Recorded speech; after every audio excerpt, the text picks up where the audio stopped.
before I would like to say just a few words. I'm not a media specialist, but I believe the media can play about 4 roles. And I would like to provoke the panel to think also and answer some of these questions I'm going to raise. The first role that the media can play is the socialization role. The media can socialize society, especially young people, to existing ideas of thinking. The second role, I think, is the institutionalization role. The third role, I think, can be a custodial role by the media, to be a custodian of existing values or the guardians of existing systems.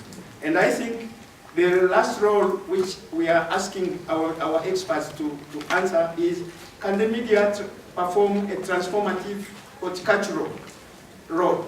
That is, creating new ideas, producing, you know, in horticulture, you plant a seed, it produces a plant, it's a new thing, and then it brings new fruits. Can the media in Africa also play this particular role of transforming the society and producing new fruits?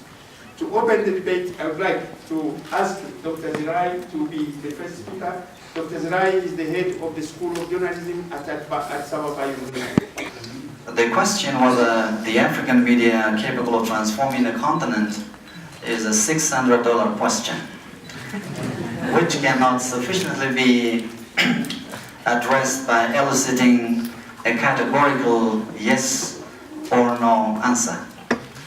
Even though the democratic wave are already ushered in the African continent, still many of the African democracies, as many political scientists call, hybrid democracies. That means the transitions were not complete. So they manifest both authoritarian kind of behavior coupled with democratic elements.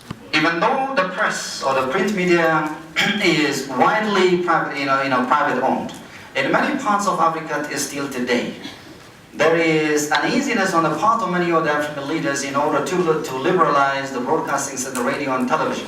And that is another shortcoming. The other one is draconian laws. Because of terrorism and other social security, safety, national security reasons. Many of African states have already produced under terrorism laws, under different laws, in order to balance between national security and external wise, and therefore, in one way or another, they impinge on the freedom of expression and the operations of the media. The audiences that we serve are looking to us for leadership as to where this continent goes. They're disillusioned with everybody, including the universities. And the only hope left for articulating a direction for this continent is in the newsrooms. There are 3 powerful media companies I know that are coming to establish a presence in Africa. Number 1, CCTV. Number 2, Al Jazeera. And number 3, the BBC is actually setting up in Nairobi. They're not coming here because they're coming to contribute to the growth and development of African media or support freedom of expression in Africa. No. They are coming to serve a foreign policy agenda of their countries because this is where opportunity is for the next 30 years. Editorially, what do we want out of this continent?